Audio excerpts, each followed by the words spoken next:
Hello and welcome back to another episode of Into the 99, where we've got 99 cards, because Commander's number one. I am one of your hosts, Daniel. I've got Sherman, I've got Slothy, and we've got a guest. Let's introduce the guest first. We've got Stefan. Stefan, hello. Hello, how's it going? Oh, not so bad. And yourself, how are you doing this fine morning? Good. I'm all jacked up on a bunch of coffees and ready to talk about some Bloomburrow. Yeah, that's fair. We're texted about the time. I was like, yeah, well, we're starting at 6 a.m. And you're like, all right, that one might be a little too early. That was, yeah, we started early for these. The spoilers take so long all the time. There's so many. Yeah, no, true that. I completely understand. Got to start early to keep things rolling. Yes. Thank you for joining us. Before we even jump into saying hello to everyone else, where can people find you? You can find me on YouTube at Stefan Effin Gaming. I do some deck techs, and I've got a little show called oh my god, I'm blanking on my own show name right now. It's so early. Booster Shooters, where we just crack open some packs, and for every mythic we pull, we have a shot. I would leave sober every time. I pull horribly every pack. I couldn't pull a mythic to save my life. And Slothy, how are you doing this morning? I'm pretty good. Not any coffee in me just yet, but doing pretty good. That's good to hear. Good to hear. And Sherman, last but not least, how are you? Not bad. I'm also very jealous of Stefan with his coffee right now. Yeah, we started really, really early. For everyone on Patreon, they'll get this one a week early. But we did the Commander spoilers. I had thoughts on the Commander spoilers. If you haven't listened to that one, go hear me complain about the Mrs. Bumbleflower deck for an hour straight. It was not wonderful. But yeah, no, there's so many spoilers. I just want to get right into them because this is the set, like I said last week, and this one. This is the set I've been the most excited for a long time. It's the most feels like Magic set. They've been kind of bouncing around. It's a lot of different IPs, the Assassin's Creed, the Fallout. It's all that kind of stuff. Thunder Junction, everything in cowboy hats was not so much my speed. So this is the first like return to Magic set that I've seen in a while. So I'm very excited. Does anyone have any preamble Bloomburrow thoughts before I get into this? There's a lot to cover. Yeah, do we just crack right in? Yeah, like the total set, like it's close to 400 cards. But that is going to include the extra artworks, I think. That's true. So even you take away the artwork and everything. Yeah, but let's jump right into it. So in this set, like the basic generics are there's these big things that are calamities, and they're essentially just normal animals, like to us, like a cat, like cats, dogs, kind of thing, like a wolf. But if you're a small like otter or badger or something, then those things are pretty big, right? Like if you're an owl and everything around you is mice, you are kind of scary. So there's a monocolor cycle of the calamities. The white one's the very first one I want to talk about. I just like it. It's, I think, one of the coolest artworks in the set. It's Bees of the Bounding Spring. 2 double white for a 4/5 elemental elk. When it enters, you create a treasure token, and if an opponent controls more lands, you gain more life if an opponent has more life than you. You create 2 blue fish tokens if an opponent controls more creatures, and you draw if someone has more in hand. This is like the ultimate catch-up commander. Bloody hell, that's a lot. Yeah, right? Like, you're going to want to flicker this. This in any ETB deck is pretty crazy. Yeah. Mm-hmm. I like it. My only thing is I'm not a fan of cards where they're meant for playing catch-up, is my only thing. That's fair. You don't like to be behind in the first place. Yeah, exactly. Like, I feel like if you're playing this, like if you're running a flicker deck and say you're flickering it over and over and over again, at some point it's not going to be any use. Yeah, at some point you can't catch up when you're the one ahead. Yeah. I've got a lot of decks that it just slots right into. I might see if I can make a mono white ETB one, but I've already got so many mono white. Like, I've already got Preston, which really is a better flicker commander. Yeah. Yeah, for sure. Mm-hmm. Sadly. Who's taking our next one? I can't even remember already. It was me. Take it away. Next one we've got is Bria Riptide Rogue. 2 blue and a red for a 3/3 legendary otter rogue with prowess. Other creatures you control have prowess. And whenever you cast a non-creature spell, target creature you control can't be blocked this turn. Just Not bad. solid. I'm a fan of this one. Yeah, I could see you could commander damage people out with this pretty easy because 2 spells a turn is 5 damage unblockable. Like, That's not including if you slap on equipment and whatnot too, right? So, are we going to get Voltron? Is it? Maybe. Right? Maybe. That'd be kind of neat. Who do we got next here? What's our order? I can't even remember. So next we've got Burke, Long Year of the Law. It's got Vigilance, and when Burke, Long Year of the Law enters, put a +1/+1 counter on each of up to 2 target creatures, and whenever a creature you control with a +1/+1 counter on it attacks, double the number of +1/+1 counters on it. That's pretty crazy. Silly. That's silly. The fact that you're doubling counters. That's like, really good. It feels like there was the one that kind of did the same thing in Caverns of Ixalan. Also in the same colors, but that doubled like power and turned it into +1/+1 counters. So I feel like this is that card light. Yeah. This is and costs more mana. This one costs 6. The other one costs, I think, 3 or 4. Yeah, I'm pretty sure it's 4. So, but the other one also works with like combat tricks and other things. This is strictly +1/+1 counters. Yeah, it was like the cat one or something like that. I can't remember its name. It had a bizarre name.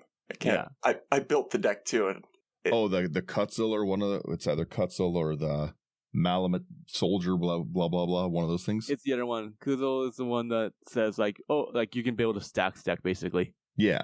I like this one as like a soldier commander and stuff. You've got the ramp to get your stuff out, and that double of all your creatures is a lot. Yeah. That's it is, yeah. So, but that, like, once again, like, I'm gonna be doing things like looking into like Streets of Capenna or like Ikoria and throwing down like menace counters, shield counters, you name it, right? Yeah. Like Family's Favor, I attack, I put a shield counter on whatever's attacking, and then it doubles up, so I have 2 shield counters. I remove a shield counter to draw a card. +1/+1. Yeah, this one's only +1/+1s. Oh. Yeah. That one's only +1. Okay. So you can't get your cool. It's early in the morning. You can't get your cool ones, but again, still there's a lot of creatures that like really, really care about that. Like again, you just run your normal like Renata kind of things. Yeah. This is the next one is another one of our calamities here. Ooh, yeah, that's me. Yeah. Dragonhawk Fate's Tempest. So for 3 double red, it's a 5/5. It is a legendary creature, Bird Dragon. It has flying.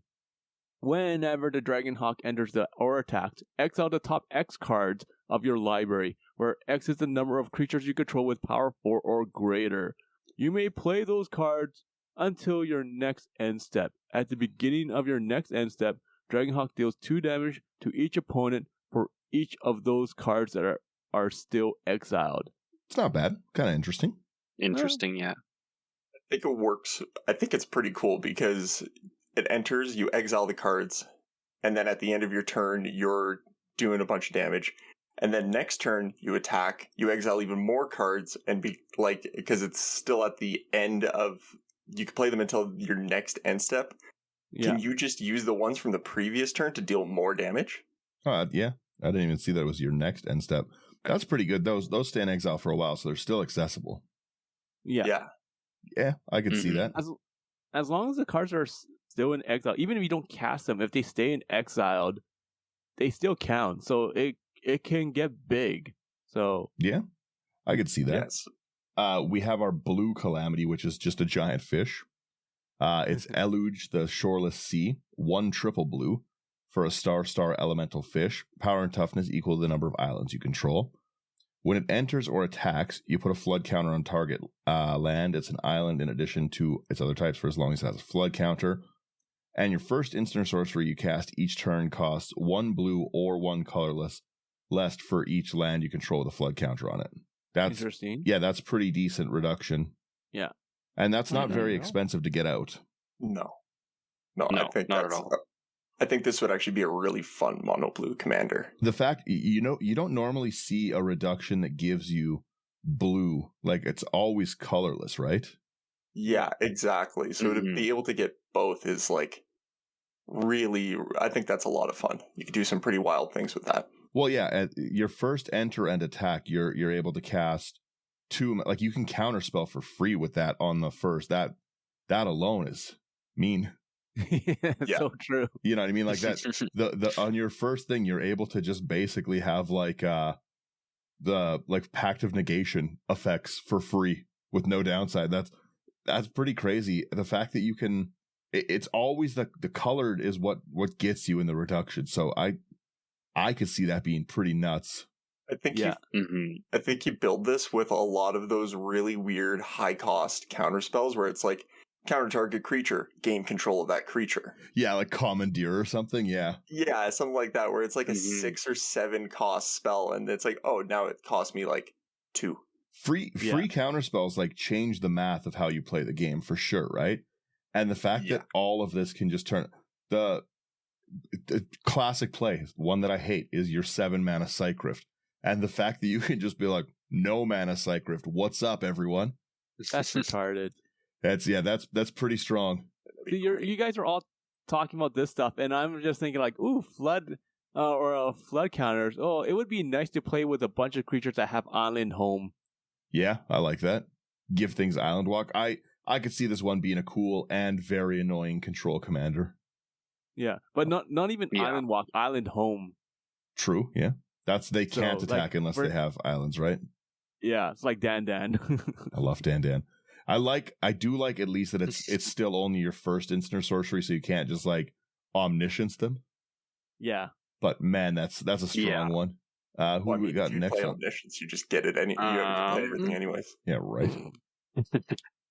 Next one we've got is sorry? Oh, I was just asking who was next, but you've answered my question. I have a bad memory. Next up we've got Glarb, Calamity's Augur. Black, green, blue for a 2/4 legendary frog wizard noble. It's got Death Touch. You may look at the top card of your library at any time. And you may play lands and cast spells with a mana value 4 or greater from the top of your library. And you can tap to surveil too. I think this is a little bit broken, to be honest. That's just me. I think that's a pretty good card. Yeah. Yeah, that can go pretty hard if you build it correct. Oh yeah. Well, there's so many like spells out there, like what is it? Beseech the Queen, for instance, top of my head. Okay, it's like either 2 colors mana or 1 black, and you do that 3 times, right? Because it's like total mana cost of 6, so you can cast it for like 3 black. Yeah, off the top, and you get to search for stuff. The fact too that you're in black and you can surveil things into the grave that want to be there, pretty decent. Yeah. So, or anything that's like the 2 modes, right? Like the split cards. Yeah. So, because like, okay, this is total mana value of like 8, but I'm going to choose this one that only costs 2. Like, didn't they have that issue with like in standard back in the day with like with cascading stuff? Yeah. And that's why they had to change the rule. Yeah, they had to change the people broke it. I could see this one being pretty good. I'm more excited for the next one. I think the next one's one of the coolest commanders they printed in ages. Great. Devin, take it away. Helga, Skittish Seer, green, white, blue for Frog Druid 1/3. Whenever you cast a creature spell with mana value 4 or greater, you draw a card, gain 1 life, and put a +1/+1 counter on Helga, Skittish Seer. Tap it, add X mana of any one color where X is Helga's power. Spend this mana to cast creature spells with mana value 4 or greater, or creature spells with X in their mana cost. That's an interesting card. Value. That's really good. Like I think it might be one of the best Hydra commanders that you could make. Yep. Yeah, definitely. That's very true. It just does so much. The counter, the life, the draw, like it's the Bant engine.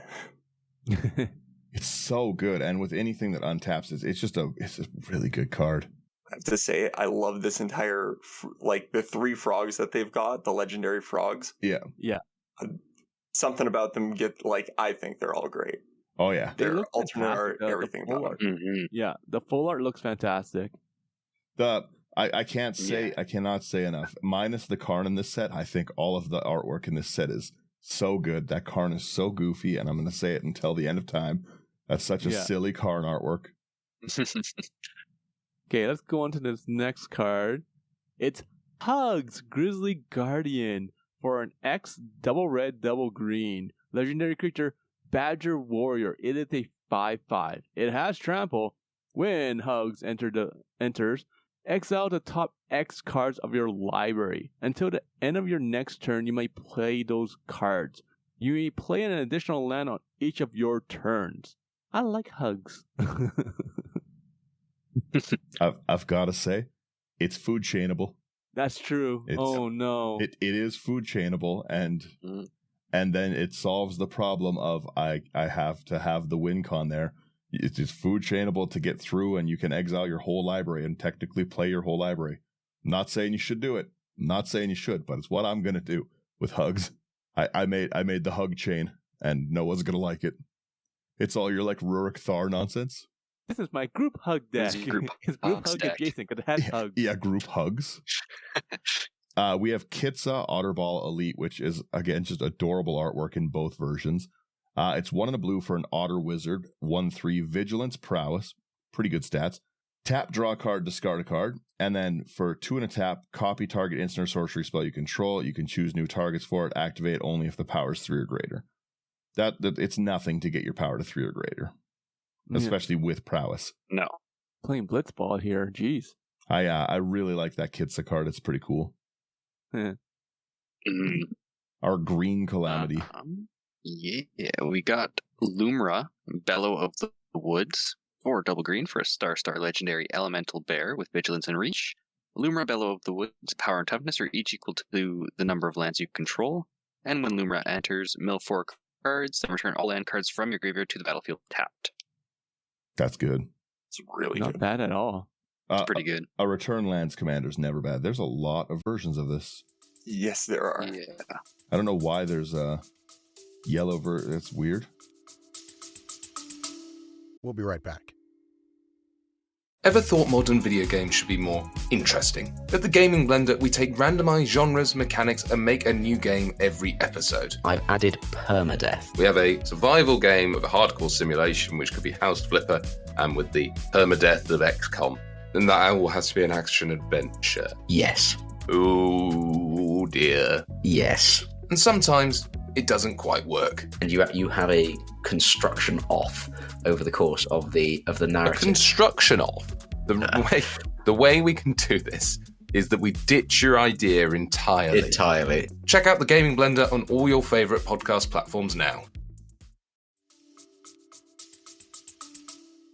So, from what I understand, the yellow version is it's kind of got the gilded foil, same as the Streets of New Capenna art. Oh, okay, like that. Oh, That would look nice. That would look pretty good. I get it. All right, cool.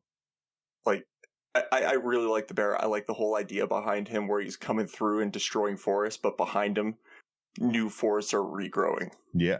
Yeah. It's a fun concept. I love the concept artwork, the sketch artwork of it too, where you can see that exactly the same thing. The big new forest on its back. I love this card. Exactly. It's so cool looking. Yeah. Right. We've got our Black Calamity as well. This is probably one of my favorite cards in the set. Oh, too. so cool, right? Maha. Mm-hmm. It's Feathers Knight. 3 black. Flying, trample, ward, discard a card. Creatures your opponents control have base toughness 1. It's a 6/5. That's so mean. That's a good card. It's a great card. It's It ridiculous. is such a good card. That's so mean. The discard a card ward. I love the flavor text that its wingspan reaches from dusk till dawn. The artwork is so everything top to Everything bottom. about it is phenomenal. And it just, like, it's in black. There's so many things where it's like, oh, give this -1/-1. Like, there's so many good cards that go with this. The other thing too is the flying trampler. You've got to throw 6 blockers in front of this with how this sets it. Like, that's a lot to try deal with the commander damage from this thing. Yeah. Yeah, Like- no, this card, like, I'm probably going to build around this because it's too good not to. It's insane. Mm-hmm. I'm a big fan of all these like Calamity style cards. Like I said, I think they're so cool. They're fantastic. Like, I think it's great for the storyline, great flavor, everything. Mm-hmm. All right. We get the next card here. We have our first Planeswalker coming up for Ral, Crackling Wit. For 2 and a blue and a red. Comes in with 4 loyalty. So whenever you cast a non-creature spell, put a loyalty counter on Ral. And give it a +1. Create a 1/1 blue and red otter creature token with prowess. For a -3, you draw 3 cards, then discard 2 cards. And its ultimate is a -10. Draw 3 cards. You get an emblem with instants and sorcery spells you cast have Storm. That's just stupid. That's really good. There's a lot of Granted, there's so many Yeah. that shouldn't have Storm. yeah, granted it's a 10, but Yeah. the fact that every time you cast a non-creature spell, you put a loyalty counter on Ral, that's really stupid. That's gonna go up quick. Well, and it can Yeah. protect itself with its +1 too. Mhm. Yeah. That's pretty cool. But like you already have Flux Channeler that says whenever you cast a non-creature spell, you proliferate. Like, come on. Honestly, if you have an optimal hand, because if you play this turn 4, next turn you've got 5 mana and you've already +1 this, you can get to do the -10 on the second turn it's out if you have 4 or rather 5 1 mana spells. It's in true. hand. He's not wrong. It's Yeah, true. It's very playable. Mhm. The That- instants and sorceries you have Storm as an emblem is pretty insane. Yeah. That's just so stupid. Technically, you could still copy that activated ability, and then have they have Storm and Storm. Oh, I wouldn't Lord. like that. I wouldn't like that at all. All the artworks of that one is pretty cool. Yeah, all 3. Yeah. We have our Rotten Mouth Viper. It is an elemental snake, 5 and a black, 6/6. As an additional cost to cast it, you can sack any number of non-land permanents. The spell costs 1 less for each permanent sacked this way. When it enters or attacks, put a blight counter on it. Then for each blight counter, each opponent loses 4 life unless they sack a non-land permanent or discard a card. The fact that that's not just an enters ability and is just constantly repeatable is insane. Oh man, that's Mhm. crazy strong. Yeah, on every one of your attacks, you're going to be like pseudo torment of hail firing it. Yeah. Oh. Yeah, Thanks. because it can be when it enters, you get a blight counter on it. Yeah. And then when you attack, Mhm. Yeah, that'll be like it was another blight counter, so that's like already 8 there plus like 8 And life The second or light counter goes on it, it's the 12 damage already. yeah, that's a lot. And the other thing too is it can come down for 1 mana. That's true. Yeah. That's true. Ugh. I like it. I'm in love with this whole cycle. Please, let's start us up. Yeah. Next one we've got here is Season of Gathering. 4 double green for sorcery. Choose up to, I don't know what those are called. They're paws. But 5 5 paws. points, 5 paws worth of modes. You may choose the same mode more than once. For 1, put a +1/+1 counter on a creature you control. It gains vigilance and trample until end of turn. For 2, choose artifact or enchantment. Destroy all permanents of the chosen type. Or for 3, you can draw cards equal to the greatest power among creatures you control. Wow, that's really, really good. These are all powerhouse cards. The Yeah, seasons these are the seasons are such good. chase. I have to say, so far for all the mythics, they're actually mythics. Yeah, these I don't think I'm True that. disappointed Yeah. pulling any of these. Yeah, like because Yeah, there's- before you'd like by now we would have run into like 3 or 4 were like that could be a rare or like this should have been an uncommon. So far, all these mythics are mythics. Right? like, and going back just to how good this cycle is, like, I don't think when I started seeing them all I could think is like, there's no point where like you don't even want, like, you want the first one like 2 or 3 times, and then it's like, oh, you get a little bonus of draw cards or destroy all permanents of the chosen type. Like, Yeah. cool, my guys get a little bit stronger, and you lose all your artifacts. A blanket enchantment wipe is wild. Mhm. Yeah, That's nuts. These make sense to be sorceries. I'll give them that. yeah. Yeah. You want to take our next one, Stefan? Yeah. Season of Loss, 3 black. Choose up to 5 paws worth of modes. You may choose the same mode more than once. 1 paw, each player sacrifices a creature. 2 paws, draw a card for each creature you control that died this turn. And 3 paws, each opponent loses X life, where X is the number of creature cards in your graveyard. Just insane. oh, that's harsh. kill your Right. stuff and draw more, or kill a little bit less and make everyone take some damage, or just make everyone sacrifice like 5 creatures. Yeah. I Man. I really like that this the season seems like it follows the Mabel character a lot. Like the artworks all seem like Mabel's adventure. I love it. Yeah. That's really, really I sweet. didn't even notice that. The artwork on the next one is so the little mouse fighting. That's so cool. It's so well done. Yeah. So the next one is going to be Season of the Bold for 3 double red sorcery.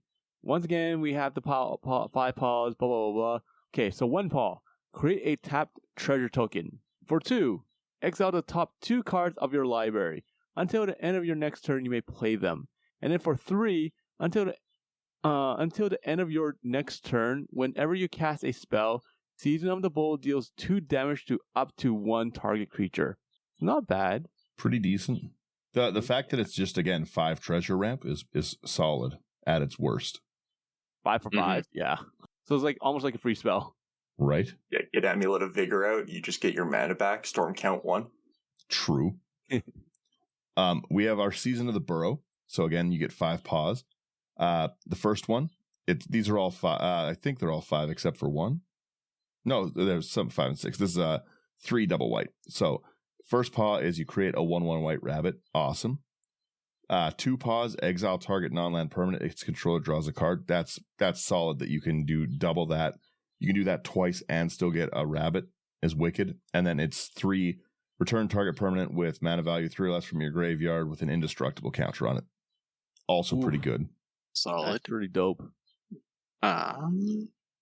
Then the final season we've got here is Season of Weaving. 4 double blue. Choose up to 5 paws worth of modes. For 1, you can draw a card.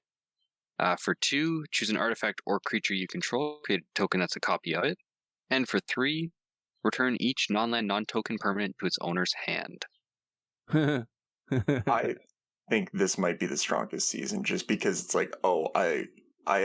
you can make 2 copies of a creature or an artifact. Yeah. Mm-hmm. And then still draw a card. That is. I just like copy effects though. It doesn't have. Yeah. Well, it doesn't have to be normally it's of an artifact creature or of a token creature. No, just a raw 6 mana, make 2 copies, draw a card. That's a powerhouse effect. Yeah. That's pretty insane. The whole season, the whole season mechanic is just bonkers. We'll be right back. What's going on, everybody? It's your boy Grant Rowland here with the DMG Gaming Podcast. And I'm Ed Phillips. Check out our podcast on Apple Podcasts and Spotify, or wherever you get your podcast from. We talk about the most recent gaming news to include things most people are scared to talk about. Check us out as we also deep dive into games, give our top 10 list, and at the same time, crack a bunch of jokes. So if you like gaming and comedy, come check us out. We'll see you there. Peace.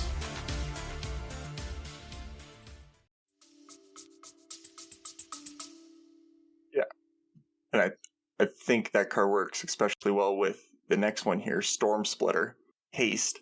Whenever you cast an instant or sorcery, create a token that's a copy of Storm Splitter. Exile that token at the beginning of the next end step.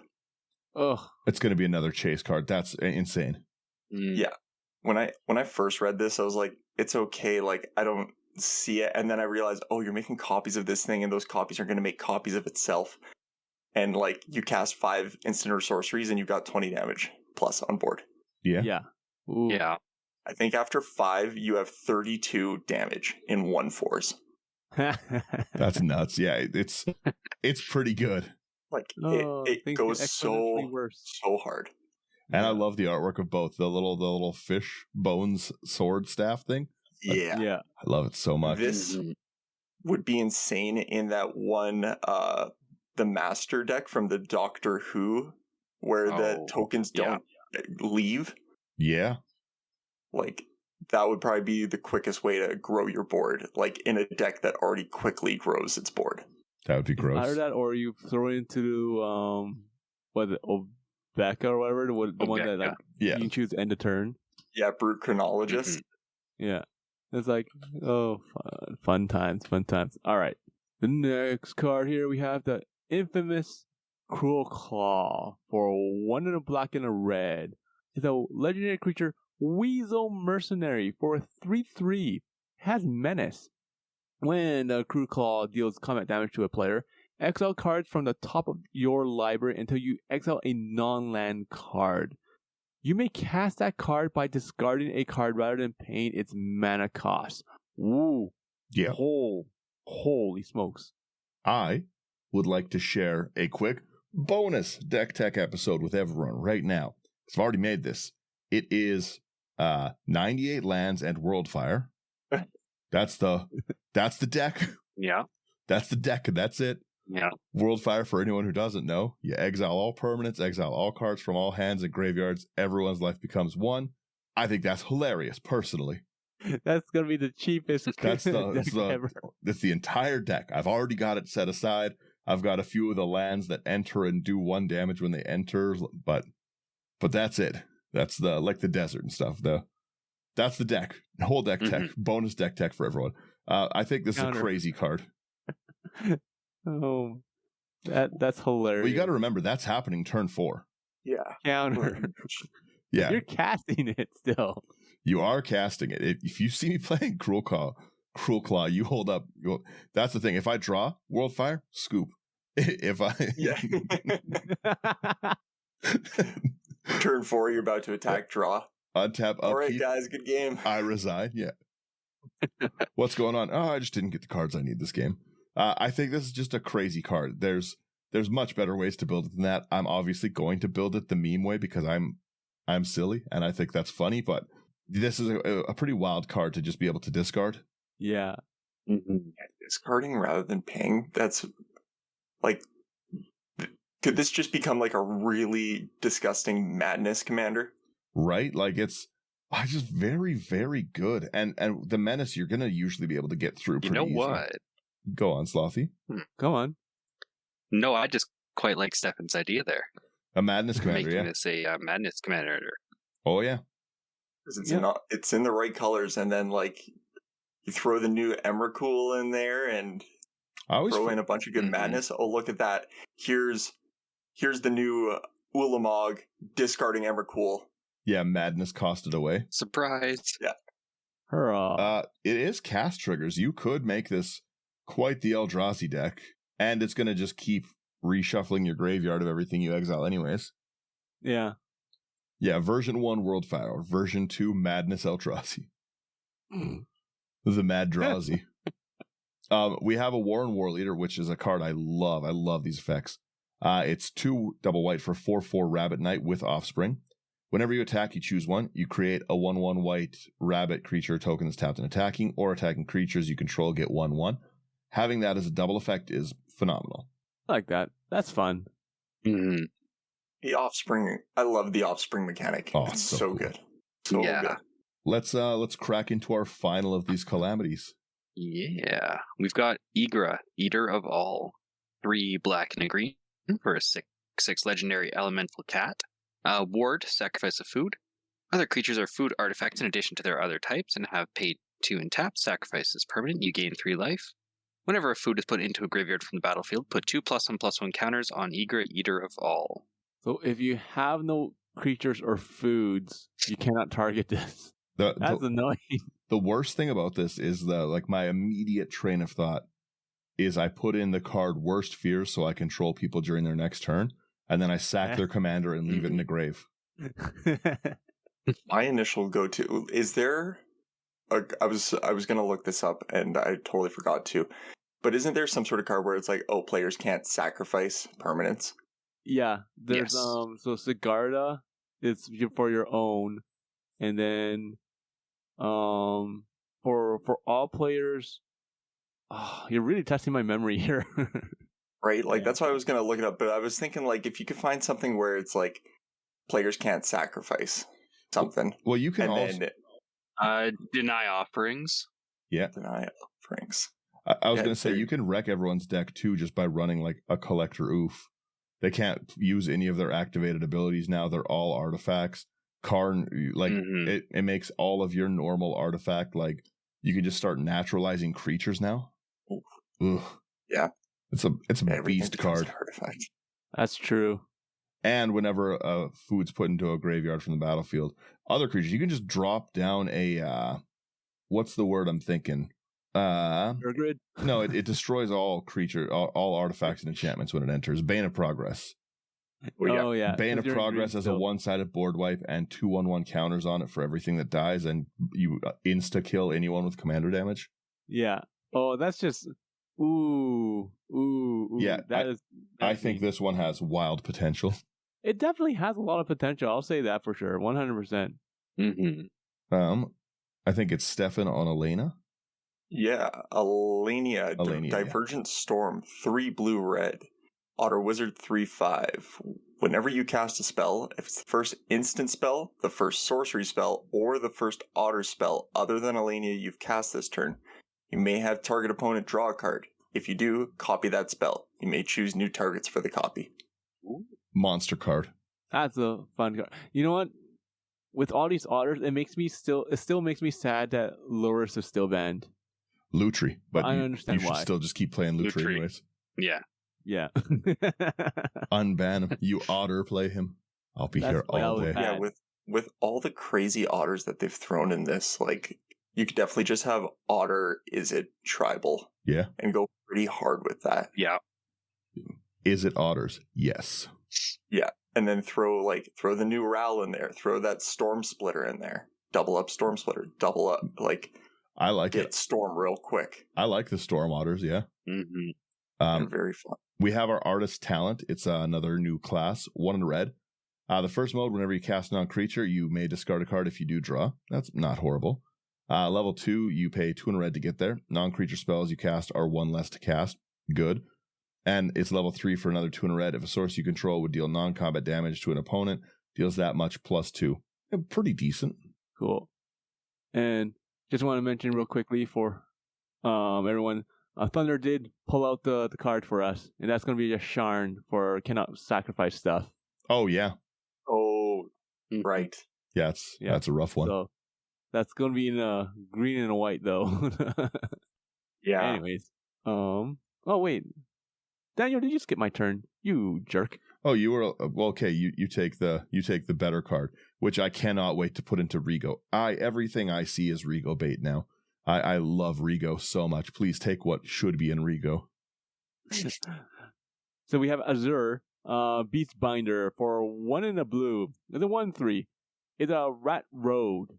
So it has vigilance and cannot be blocked by creatures with power 2 or greater. Whenever the Beast Binder attacks, up to 1 target artifact, creature, or planeswalker an opponent controls loses all abilities until your next turn. If it's a creature, it also has base power and toughness 2/2 until your next turn.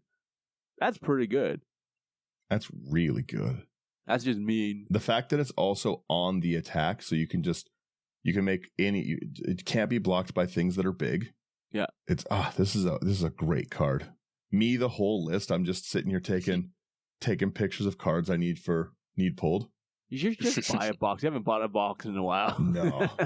No sealed product for me. I can't pull good cards to save my life.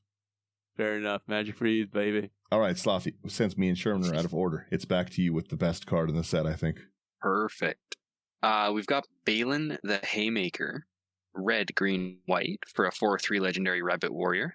Tap 2 untap tokens you control, add 1 mana of any color. Tap 3 untap tokens you control, draw a card. And tap 4 untap tokens you control, put 3 +1/+1 counters on Balin, and it gains trample until end of turn. This is like Kumena. Yeah. Huh. It's really Just good. with tokens. Mana, draw, and counters. And trample on the counters. Yeah. So I'm just gonna make nothing but Throw a Halo treasure, fountain in there. Yeah, I'm gonna make treasure, clue, and food tokens like crazy, just cause. That's what I would do. Yeah, food token deck, my rabbit food deck. Like it's a good card. That's I know, fun. that goes.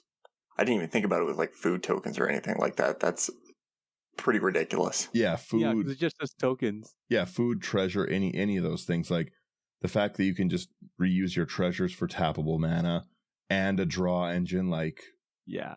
and you can so easily like throw in things like Unwinding Clock to keep untapping your foods and do it every turn. But the fact that you can tap 4, like you could tap 4 foods make your commander a 7/6 with trample. That's really strong. None of it's at sorcery speed.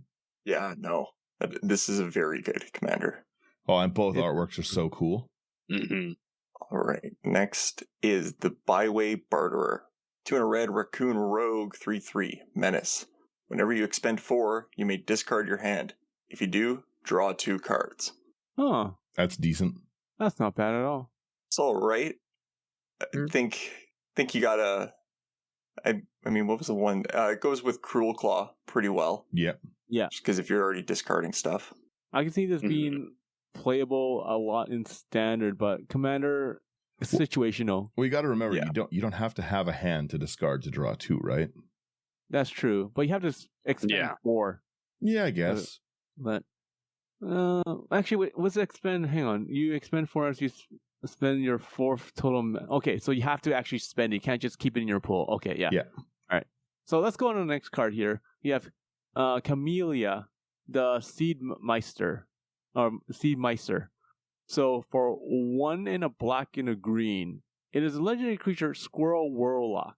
3/3 Menace. Other squirrels you control have Menace. When you sacrifice 1 or more foods, create a 1/1 green squirrel creature token. And for 2 mana, you can have Forage.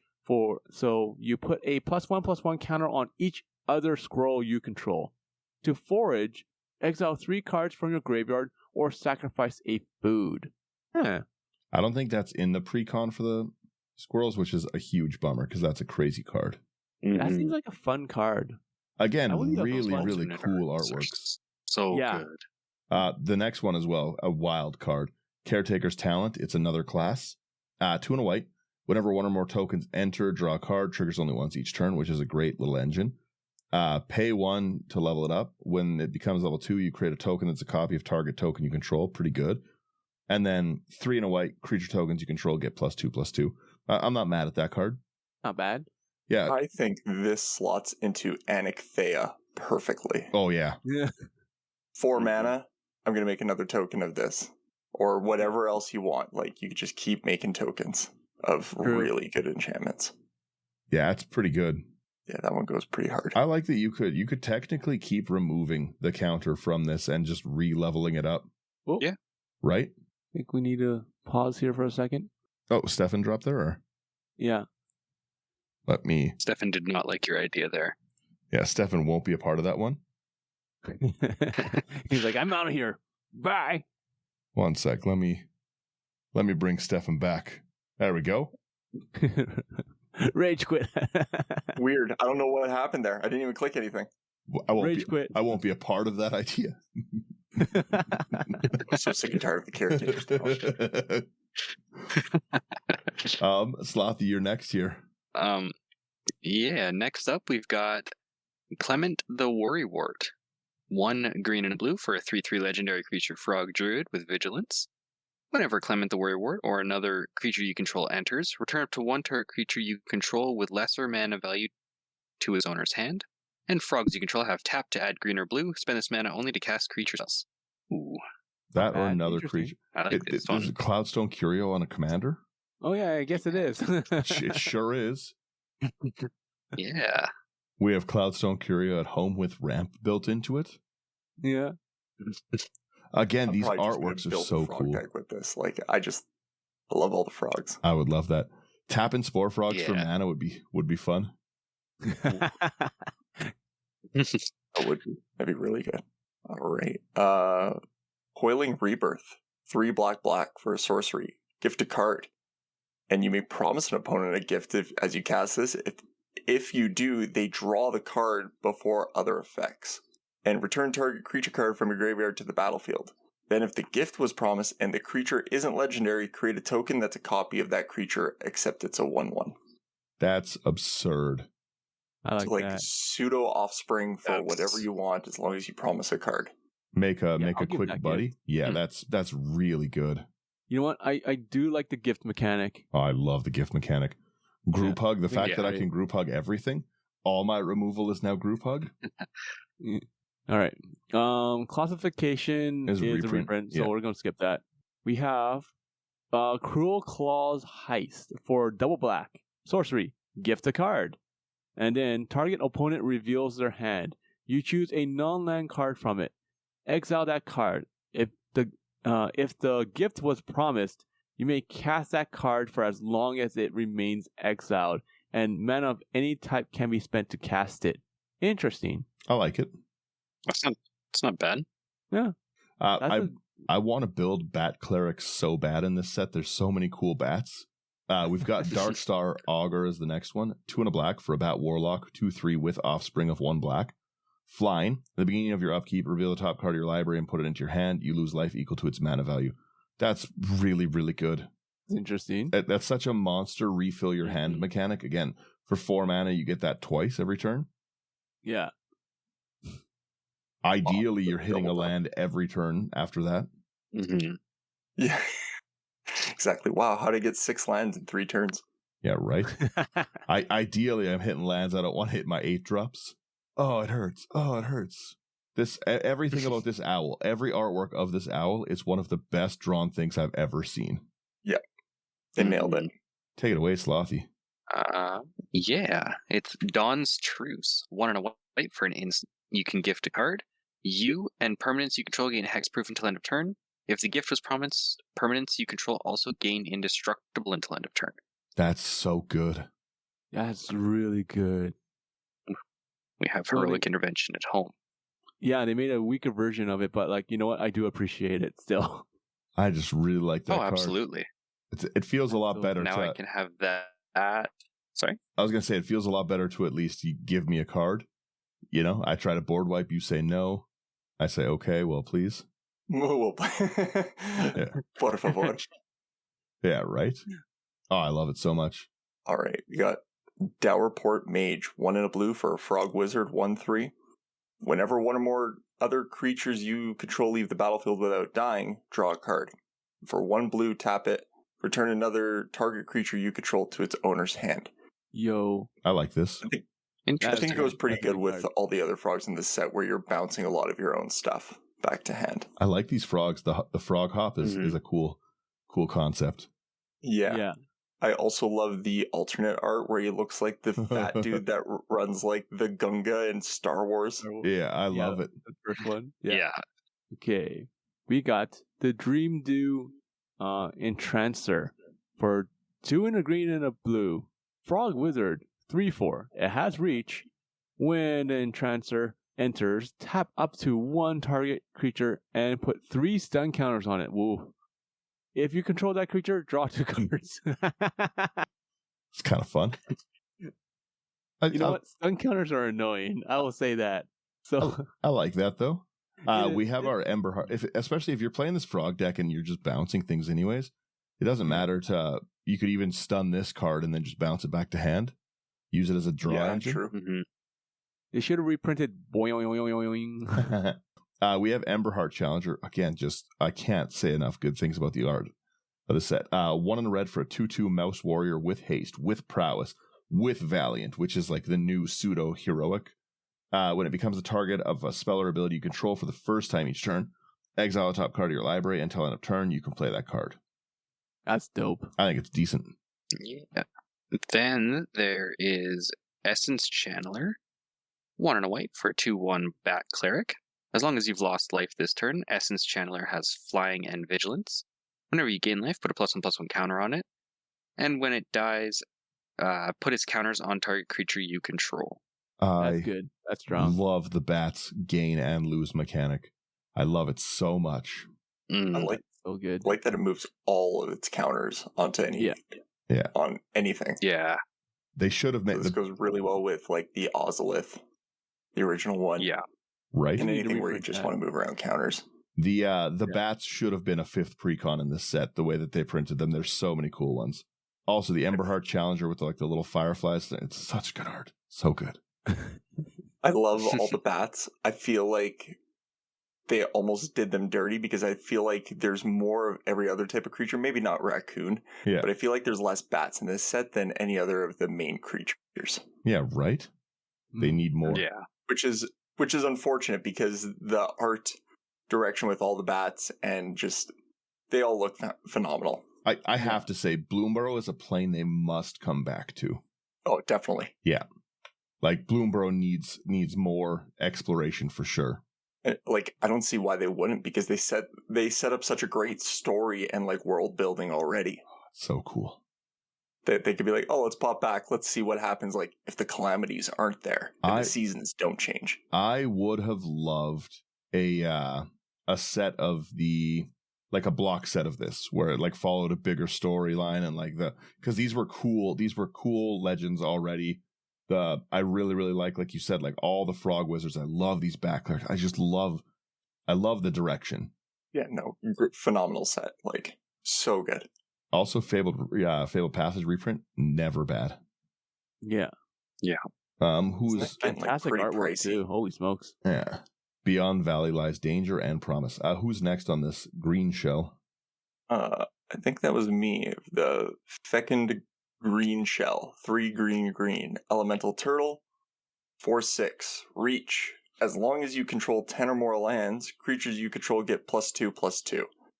And whenever the green shell or another creature you control with toughness greater than its power enters, look at the top card of your library. If it's a land card, you may put it onto the battlefield tapped. Otherwise, put it into your hand. It's not bad. That's not bad at all. Yeah. I think the second ability is really good. I think the control 10 or more lands to get +2/+2 is a bit underwhelming. Yeah. That's 10 or more lands is pretty late game. Yeah. Like, yes, he speeds you up a little bit for the ramp if you're playing the right cards. But at that point, if you have 10 land, you should be able to do, like, +2/+2 is minimal compared to what you should be able to do at that point. To what you can do if you have, like, 10 land's a big payoff. Yeah, that's huge. Well, my question is, how many creature token generation is there that where the creatures are, like, their toughness is like higher than their power? It doesn't need to be a token. It can be any. So like any of your like defender wall deck kind of stuff. Yeah, but I'm saying because like most token generation, you can just. Oh, you're right. Yes, because you want the anthem effects or go wide effects. Yeah, like if you're making like 0/1s. Yeah, my 0/1s become 0/1s 2/3s like, with 10 lands. Yeah, that's rough. Because those are easier to generate than casting creature spells constantly, right? Ooh, this with Avenger of Zendikar. There you go. There you go. See, yeah. Now, because like if you have like Avenger of Zendikar drop down, okay, and that's 6. Like let's say you have 6 lands, so that's or 7. Let's go with 7 because Avenger Zendikar is 7. Okay, so that's 7 times you get a look at the top card of your library. Of those 7, what is the chances of you pulling like at least 3 lands and slapping them down? The way I play lately, 0. Yeah, that brings you up to 10. You also get 3 landfall triggers. This is good Avenger bait. I'll give everyone that. Yeah, but also Avenger of Zendikar just goes well with everything. Yeah, I feel it sure does. It's true.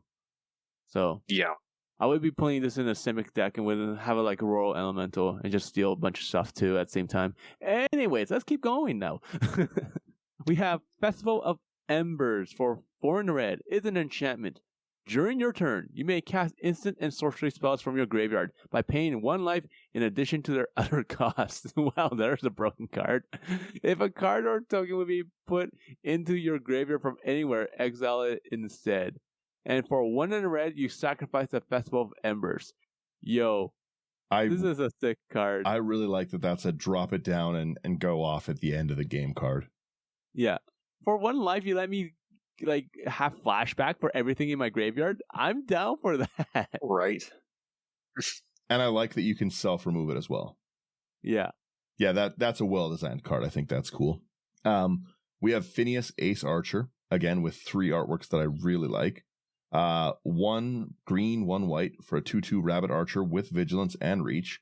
When Phineas Ace Archer attacks, you put a 1/1 counter on each other creature you control that's a token or a rabbit. Then if creatures you control have total power 10 or greater, draw a card. I personally think this is a wonderful budget option. Yeah. I can see that. I can totally see that. Yeah, not terrible. Just a nice, straightforward, low-to-the-ground budget deck. I think this fits well with, like, if you put it in, like, Jetmir or something, where you're already making, like, a lot of tokens anyways. it's gonna give them all +1/+1 and draw you a bunch of cards. Draw you some cards. So Jetmir. I hate Jetmir so much. Love Jetmir. I hate Jetmir so much. there's nothing wrong with the fat cat. Let's see. Whose turn is it? That should be Mike? Slothy. Slothy with the wild card. Yeah. We got For the Common Good, XX green for a sorcery. Create X tokens that are copies of target token you control. Then tokens you control gain indestructible until your next turn. You gain 1 life for each token you control. That's pretty solid, actually. That's really solid, yeah. Real good. I don't have to create tokens, and just for 1 green, my tokens gain indestructible. I'm down for that. Yeah. Well, and a 1 life for each token you control is also really good. Yeah, it's just a bonus. Oh, that's a fun. That could be a real good game ender, honestly. Yeah. You have the right token, or just enough mana to just fill up your board. Like Desolation Twin. Well, even in the pre-con commander for the squirrels, right? You tap your tokens for mana, so That's true. You're essentially using it as like a pseudo doubler. Yeah. Oh yeah, that'd be really good. Yeah. So many good cards in this one. So like all the mythics were phenomenal. All the rares are good. This is just like a full chase set. Yeah, right. Yeah. I'll rip through the land so you don't get a bad one. It's Fountain Port. It's a land. You tap for colorless. Pay 2, tap it, sack a token, draw. Pay 3, tap it, pay a life. You create a blue fish, and pay 4, tap it. You create a treasure. Decent utility on it. Not bad. Yeah. And then Stefan can have an not actual too bad. creature. Yeah. All right, we got the cutest little lizard, Gev Scaled Scorch, black-red for a 3/2 ward. Pay 2 life. Other creatures you control enter with an additional +1/+1 counter on it for each opponent who lost life this turn. And whenever you cast a lizard spell, Gev deals 1 damage to target opponent. I kind of like that. I don't know how I many think that's lizards just real fun, especially since didn't something get changed to like just lizard for the subtype? Oh, all the Viashinos did. Yes. Viashino, that's what it was. So now they're just lizards. So throw So a bunch there of is, a lot. and lizards into a deck. Enter with a couple +1/+1 counters on it. Man, every time I see +1/+1 counters on things entering, I just think of any kind of persist triggers, like red cap for this one. Oh, yeah, True. The fact that mow everything down, just yeah, the fact that it can be entering 2 with 3/1/1s is pretty crazy. that's true. yeah. Okay, we got the Hearthborn Battler for 2 in red. Creature Lizard Warlock is a 2/3. It has haste. Whenever a player casts their second spell each turn, the Battler deals 2 damage to target opponent. Hey, not bad. I don't mind that one. Mhm. We have another lizard here, Hired Claw, Lizard Mercenary. 1/2, whenever you attack with 1 or more lizards, it deals 1 damage to target opponent. And then 1 in red, you put a 1/1 counter on it, activate only if an opponent lost life this turn and only once each turn. I can see that getting pretty big pretty quick. I can see that, yeah. Then we've got Innkeeper's Talent. 1 and a green for an enchantment class. At the beginning of combat on your turn, put a +1/+1 counter on target creature you control. Single green to level it up to level 2. Permanents you control with counters on them have ward 1. And 3 and a green to get level 3. If you put 1 or more counters on a permanent or player, put twice that many of each of those kinds of counters to that permanent or player instead. That's very good. That's strong. That's Yeah. problematically good. Yeah.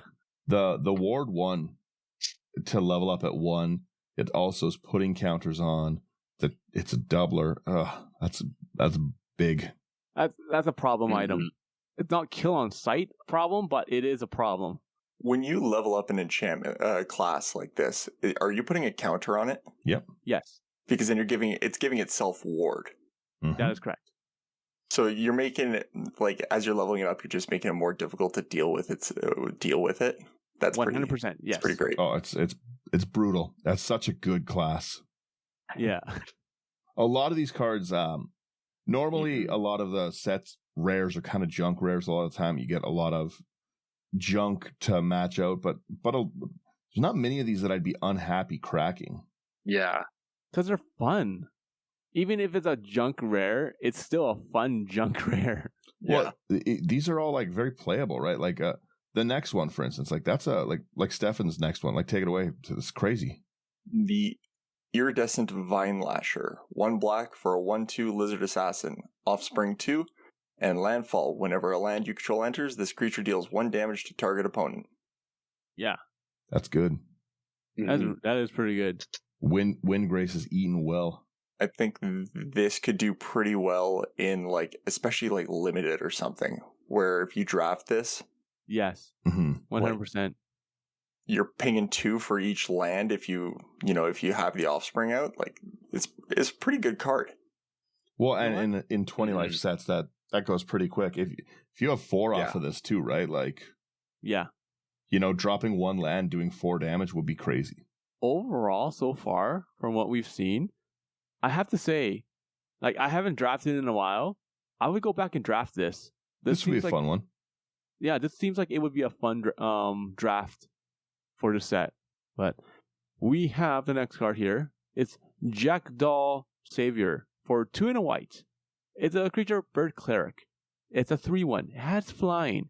When its savior or another creature you control with flying dies, return another target creature card with lesser mana value from your graveyard to the battlefield. Ooh, That's good. that's really good. The next one is one I also want to build. It just looks fun. There hasn't really been a good bird commander for a while. I've felt, at least. We have Castrol the Windcrested. It's 3 1 white 1 blue for a 4/5 bird scout with flying. Whenever one or more birds you control deal combat damage to a player, you choose one. So you can trigger this 3 times a turn, basically. You have a bird. You can put a bird from your hand onto the or graveyard into play with a finality counter. That's amazing. 1/1 counter on each bird you control is also crazy. Or draw a card. So there's just a lot there. It's good. Mm-hmm. Like I said, I just was instantly into this bird commander. I want somewhere to put like the feather counters card, whatever the Aven card is. Also Aven Mind Sensor. That's a good spot for it. There's just a lot of cool cards with this bird one. Slothy, please. Then we've got Keen-Eyed Curator. Double green for 3/3 Raccoon Scout. As long as there are 4 or more card types among cards exiled with Keen-Eyed Curator, it gets +4/+4 and has trample. And you can pay 1 to exile target card from a graveyard. I like that. That alternate art is phenomenal. Alternate art is really cute. But I just like the fact that you can pay 1 to exile target card from a graveyard. Yeah. We need more graveyard removal cards. Oh, I like this next card too. Take it away. Right. Kidnap. 2 blue for an enchantment aura. Gift a card. Enchant creature. When Kidnap enters, tap enchanted creature. If the gift wasn't promised, put 3 stunned counters on it. You control enchanted creature. That's cool. Here's a card. Awesome. I like that. I would like your commander. Thank you. All right, we got the Lunar Convocation for a white and a black. It's an enchantment. At the beginning of your end step, if you gain life this turn, each opponent loses 1 life. At the beginning of your end step, if you gained and lost life this turn, create a 1/1 black bat creature token with flying. And you can pay 1 and a black, pay 2 life, draw a card. This is a sick card. It's so good. Bat clerics are back. Like I said, that life gain and life loss is such a fun mechanic. Yeah. I like that it gives you a chance, it gives you something to lose life for too, because a lot of the bats are like, you can gain some life. A couple of them have lose life, but now it's like, oh, I gain that life, I'll get a card, and I'll get another bat. Yeah. Ooh, I'm happy I landed on this one. We have Mabel, Heir to the Crag Flame. 1/1 red, 1 white for a 3/3 mouse soldier. Other mice you control get 1/1. When Mabel, Heir to the Crag Flame enters, you create Crag Flame, a legendary colorless artifact token with equipped creature gets 1/1 and has Vigilance, Trample, and Haste and Equip 2. That's such a cool little effect on this little card. I love it. Mm-hmm. I also like all of the artworks. It's one I think I'm going to build. I can't see it being massively powerful, but I want to play it so bad. Yeah.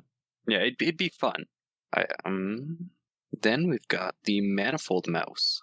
1 red for a 1/2 mouse soldier with offspring 2. At the beginning of combat on your turn, target mouse you control gains your choice of double strike or trample until end of turn.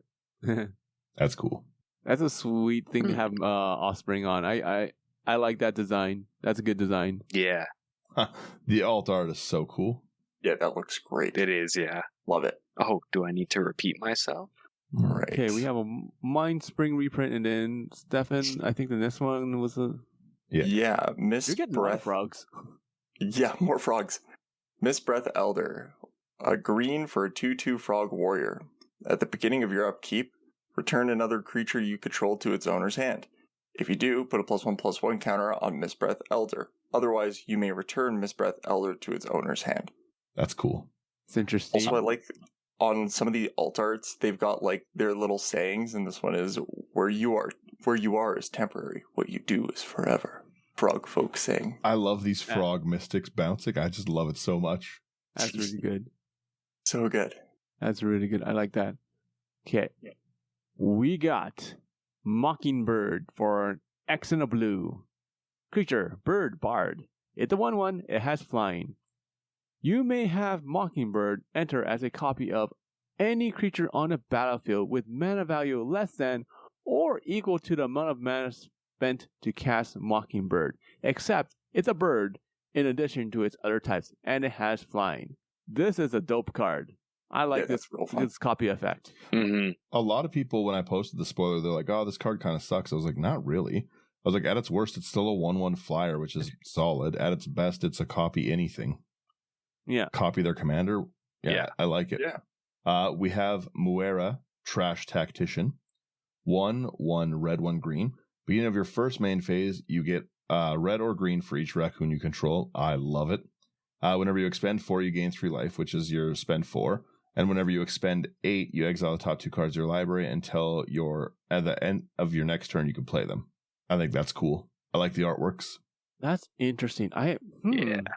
That's really interesting. His claw on the anime art is just like a fork and like a little knife that he's got. Yeah, I love it. Then we've got the Osteomancer Adept.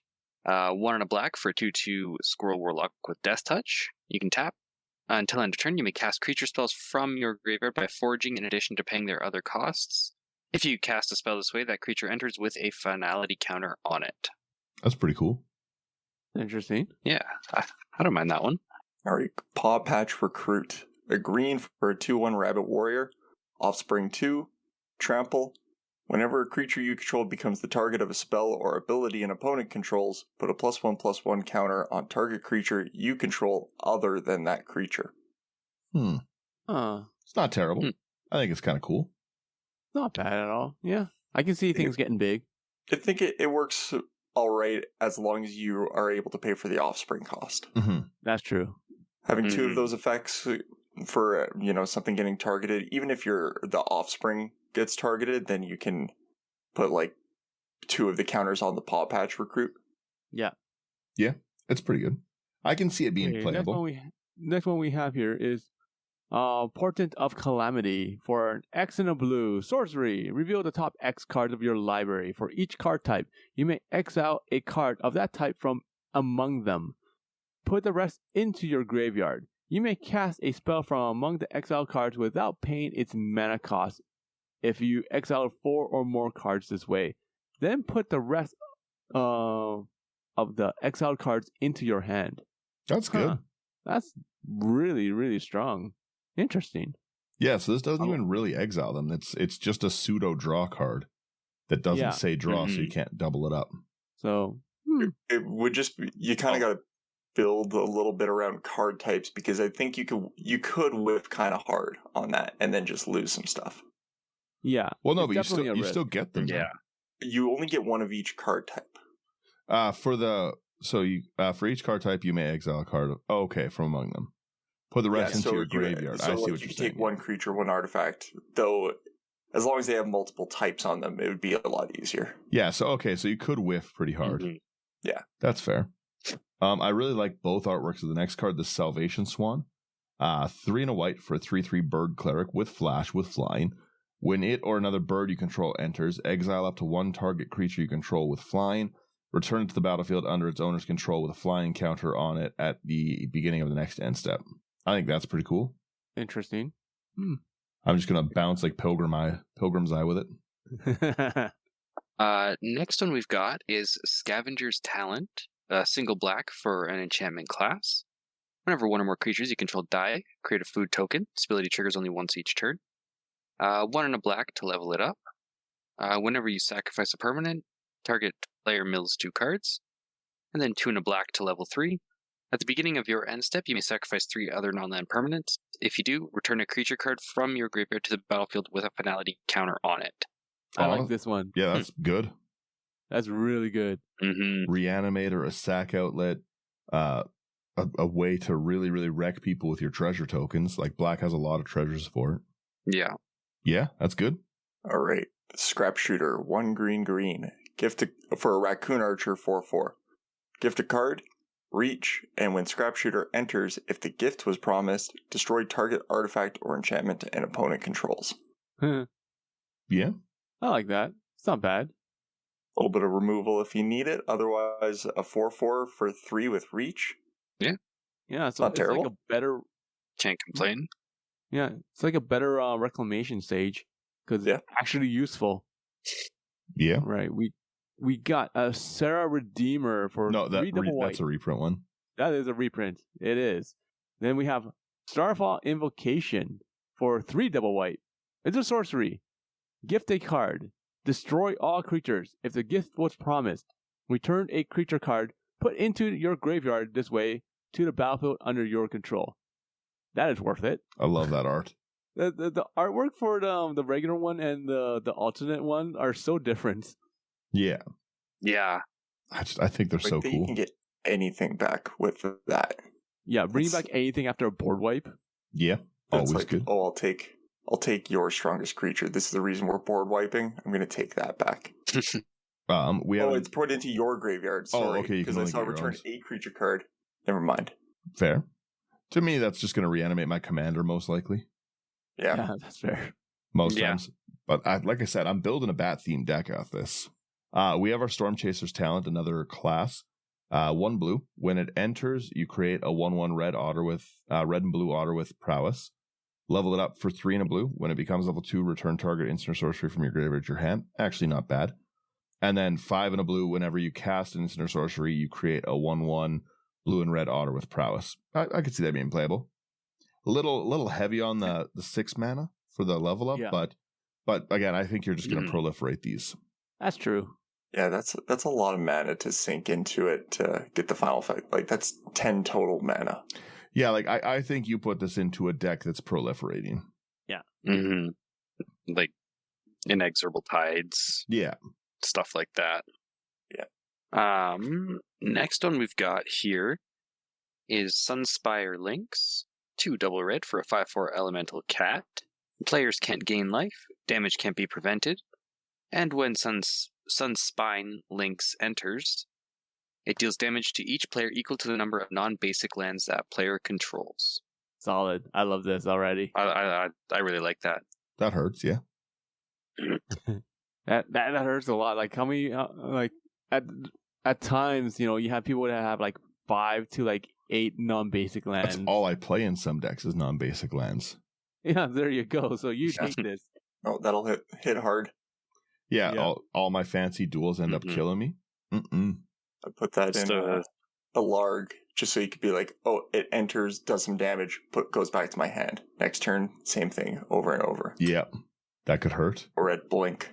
Oh man, I love these offspring cards. Next one's Sword of Vengeance. No, reprint again. That's a reprint. I thought so. Tender Wild Guide. Offspring 2. So 1 green for a 2/2. Offspring 2. Tap, add 1 mana of any color. Or tap, put a +1/+1 counter on this creature. That's a great offspring mechanic. Mm-hmm. Help pay for itself a little bit. I think. I don't know if there's more possum. Next card we have is Thorn Vault Forager for 1 and a green. Squirrel Ranger 2/2. You can tap it to add a green. Or you can tap it to forage. Add 2 mana in any combination of colors. Or 3 mana and a green. You tap it, search your library for a squirrel card, reveal it, put it into your hand, then shuffle. That's good. Really good with how easy squirrels are making food in this. Yeah. True. Mm-hmm. The next one is going to be a chase card, especially there's 4 versions of it. 5, I guess, technically. It's 3 Tree City, which is where they all live in Bloomburrow. As 3 Tree City enters, you choose a creature type. Taps for colorless, doesn't enter tapped, which is nice. Pay 2 and tap, choose a color, add an amount of mana equal to the color equal to the number of the chosen type. So like any of your tribal kind of decks are going to love this. Hands down. Mm-hmm. Yeah. And then it has it's all of 3 Tree City in the different seasons. Which is sick. Yeah. Oh, the art is so cool on this. It just brings me back to when they used to do this for things like the Urza's Tower power plant and mine. Yeah. Or even the strip mine.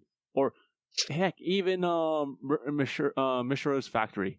Bloody hell, there's so many things that they've done this before. It's just nice. This was such a nice scene of like the drawing in the different seasons. I think that's so cool. Yeah. Mm-hmm. Little rainbow in the summer one. I love it. I love all of it. It's so nice. Yeah, they're incredibly well done. Notice the rainbow. Yeah, The right. rainbow one's in I want to say, let's see, that one's gonna be fall. So the one before the red, Yeah, the green one, I believe that's you'll see a summer. rainbow.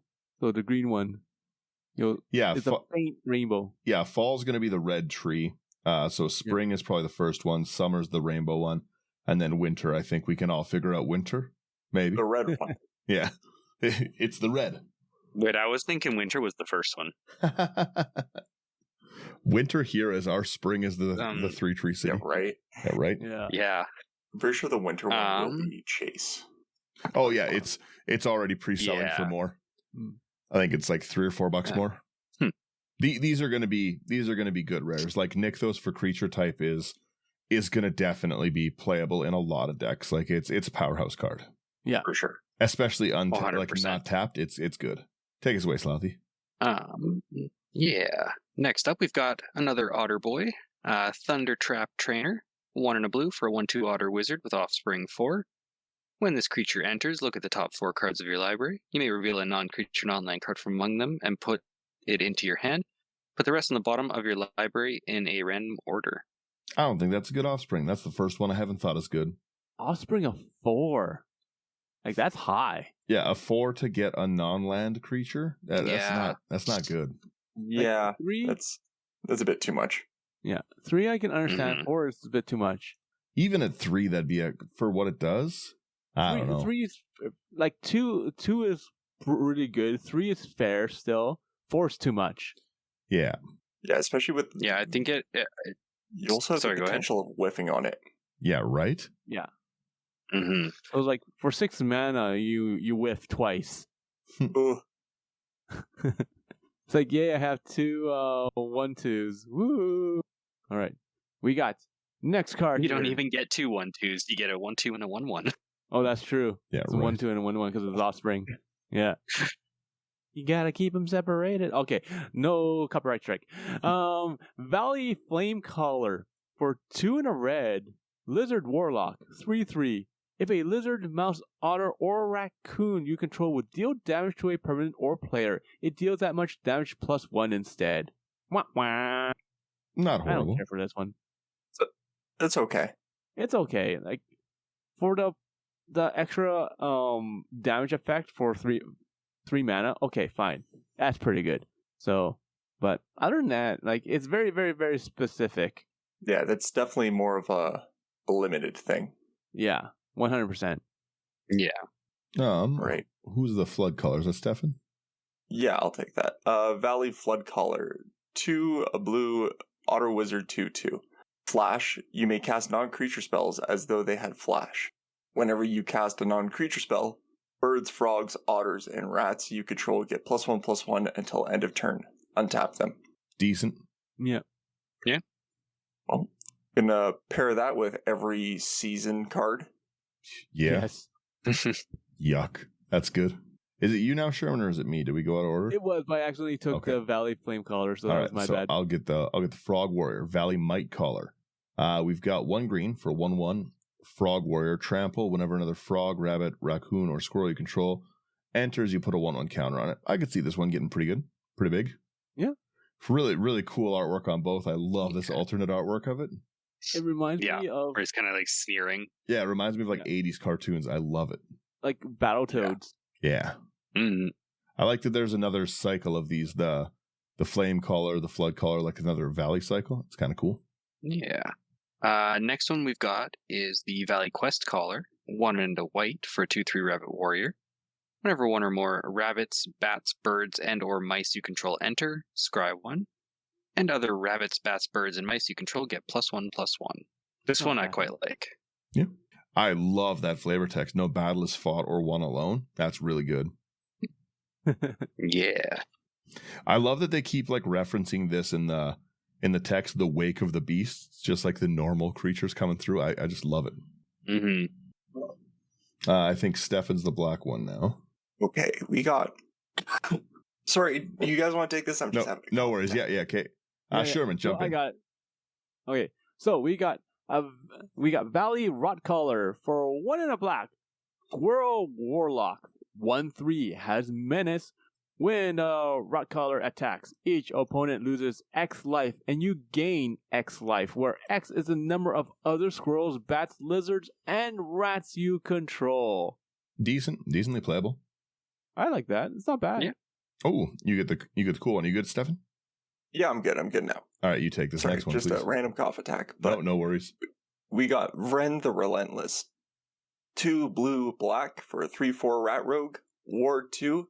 If a creature an opponent controls would die, exile it instead. At the beginning of each end step, create X 1/1 black rat creature tokens with. This creature gets +1/+1 for each other rat you control, where X is the number of creatures your opponents controlled that were exiled this turn. Yeah, it's kind of cool. I think pairing this with Maha, giving everything one, like turning everything else into a 1/1 and then finding cheap ways to board wipe would be really good. What's that one board wipe that gives all creatures not of a specific type -3/-3? Oh, like engineered plague kind of stuff? Crippling Fear, I think is what it's called. Yeah, Crippling Fear, Engineered Plague, Plague Belcher, any of those cards. Yeah. It's going to hurt. Mm-hmm. I like that you don't have to find like a way to exile them. It's built right in. Yeah, which is nice. Yeah, exactly. I think Maha is going to be like the new Toxrill, where people are like, this is awesome, it's so strong, and they play with it, and then later on they're going to be like, yeah, people don't like playing against Maha. I don't think it'll be bad. Like, Toxrill's an actual problem. Yeah. Toxrill is an actual toxic card. Like, I've built, you haven't seen this one, Steph. I have a group hug Toxrill that's all just mana rocks and group hug cards. And it still induces rage quits. Like, still Toxrill. Yeah, it's still Toxrill, no matter how many mana rocks I put in it. Mm-hmm. Yeah. We have a Whiskervale Forerunner, 3 and a white for a 3/4 Mouse Bard. It's got Valiant. When it becomes the target of a spell or ability you control for the first time each turn, look at the top 5 cards of your library. You can reveal a creature with mana value 3 or less from among them. Put it onto the battlefield if it's your turn. If you don't put it on the battlefield, put it into your hand, and the rest on the bottom in a random order. I like that card. I think it's kind of cool. Interesting. I like that. Spell or ability. So even just trying to equip this is going to do it. Yeah. Okay. I love the next card. Next one we've got is Wick, the Old Mind. 3 and a black for a 2/4 legendary rat warlock. Whenever Wick or another rat you control enters, create a 1/1 black snail creature token. If you don't control a snail. Otherwise, put a +1/+1 counter on a snail you control. Blue, black, red. You can sacrifice a snail. Wick deals damage equal to the sacrificed creature's power to each opponent. Then draw cards equal to the sacrificed creature's power. I think that's so cool. That's really cool. It's a pretty fun little guy. Put Toxrill in the deck, really throw good. Toxrill at them. No, that's a slug. Snail?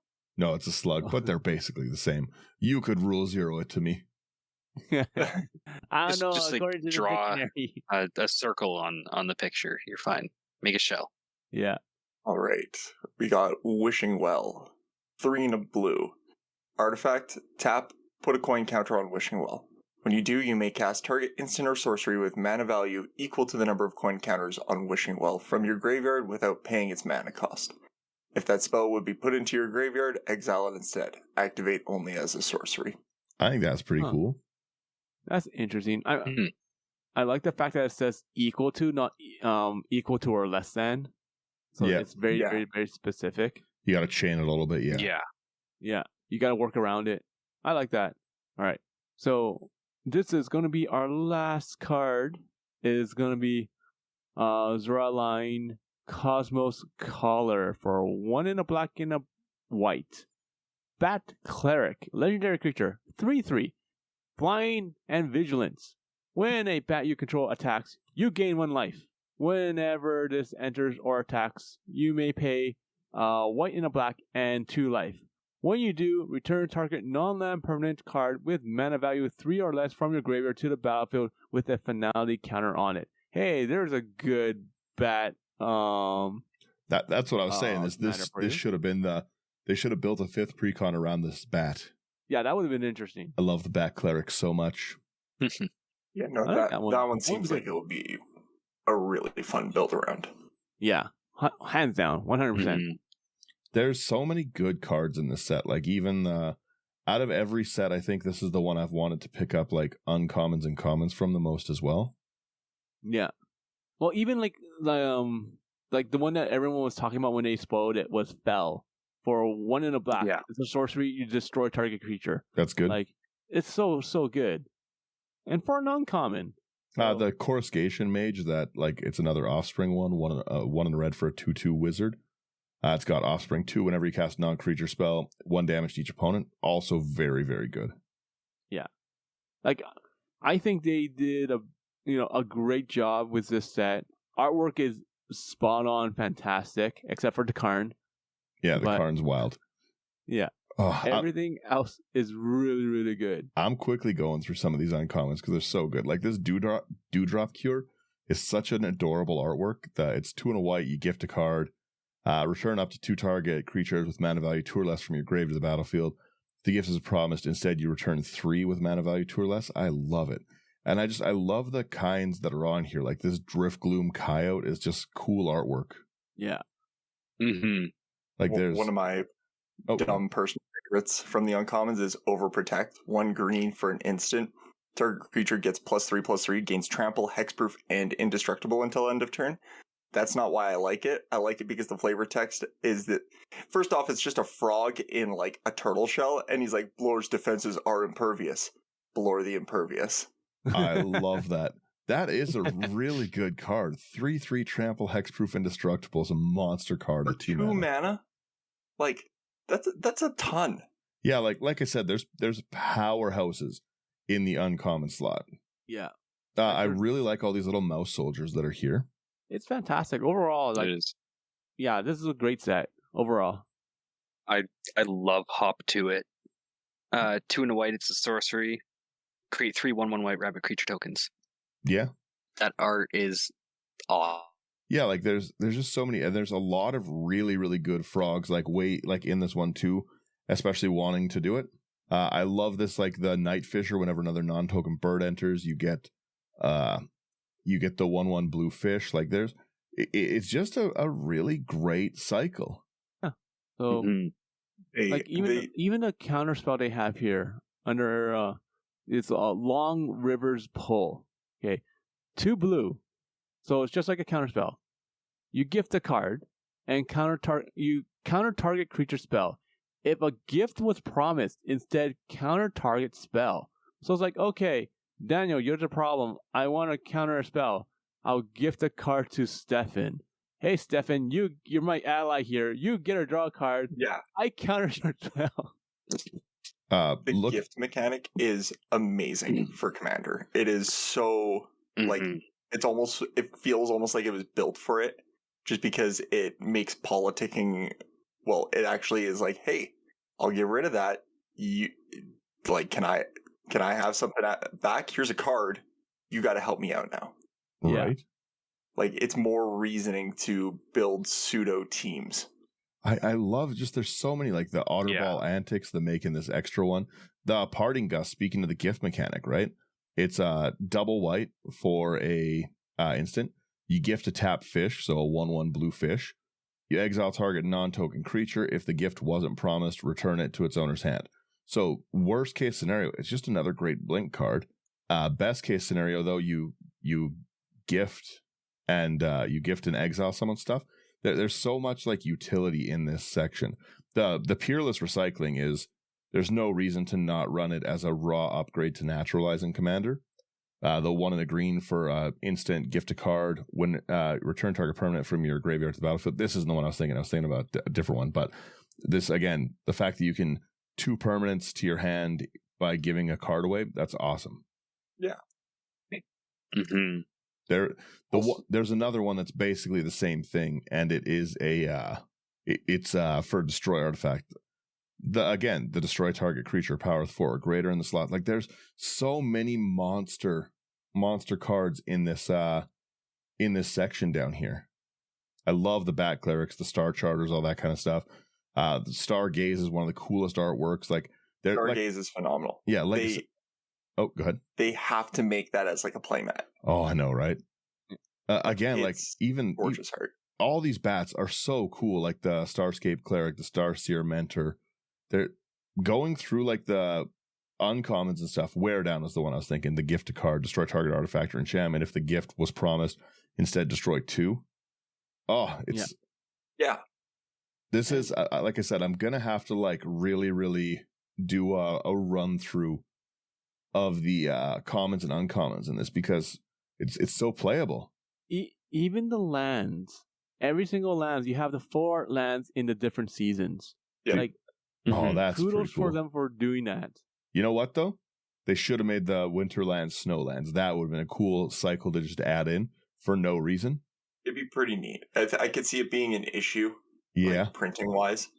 Yeah, but I also think now it's going to be a bit of an issue where someone's going to play that and be like, and everyone's going to look across the board and be like, oh, that's a snow covered forest, or whatever else.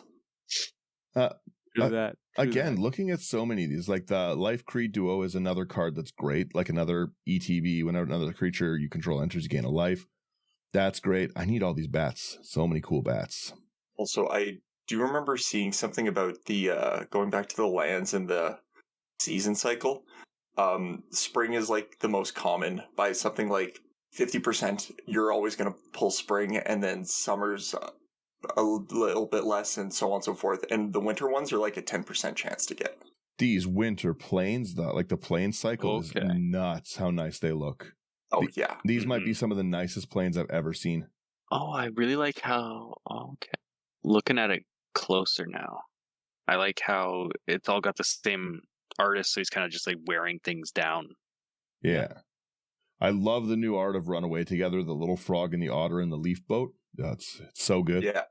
This is, like I said, I've got nothing, as my closing thoughts, I've got nothing bad to say about this set except for the Karn artwork and the way the Mrs. Bumbleflower deck was built, because it was built like trash. But other than that, this is like a crazy good set. The creature support for each kind, like the otters, the mouse, the raccoons, the rats, all of it. They really, really did a great job with this. Yeah. Mm-hmm. I need more bats. I think they were very focused on what they were trying to do, and they succeeded very well. Yeah. Like I said, I think that this was just a really good set. This is it's one of the best I've felt looking at spoilers in a long time. And I'm kind of sad that there's not a block season about this. A block, if they had done a block where it was the 4 seasons, like a spring, winter season. Yeah. I also just like that there's like all these calamities in the artworks of these other cards. I got to stop looking at the cards. I'll talk about these cards for the next 2 hours, and no one has time for that. That's another like 20 minutes. So. We have been talking. Yeah, we started like 6 a.m. recording with these. There's we got a few done. We got 1 or 2. Does anyone have any closing thoughts? Anything you want to get out on it? I've said my piece. I'm sure everyone knows. That deck sucked. Stefan, you're the guest. You go next. Any closing thoughts? Just to add on to what you said to the beginning, I feel like this is one of the most magic sets, definitely this year, coming off of excluding Modern Horizons 3, coming off the heels of Outlaws of Thunder Junction, where it was like a bunch of old characters that we've seen in cowboy clothes, or Murders at Markov Manor, or whatever it was, that felt very unmagic. Yeah, the like clue this set, is right? Yeah, this is a real feel good set. Yeah. Yeah. Slothy? Yeah, not to sound like a broken record, but kind of going on with what Dan and Stefan were saying, it does feel like the most magic set of this year. And I kind of tried to stay away from looking at anything or much beforehand, and I'm thoroughly impressed. The tribes that they used were awesome. The support that they've got for them is awesome. They're all kind of like, it feels focused, and like, for example, with the otters doing like stormy instant and sorcery stuff, the frogs doing bounce back, the bats doing gaining and losing life. It feels really nice. Yeah, everything feels like on theme and deliberate. Like they deliberately made it so like frogs are bouncing stuff back and forth, like everything. Like I totally understand. I totally get it. Yeah, like, I think they knocked this out of the park.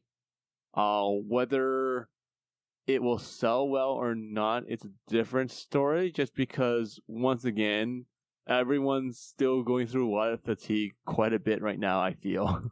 It is a little rough to come so soon after. Slothy, you go.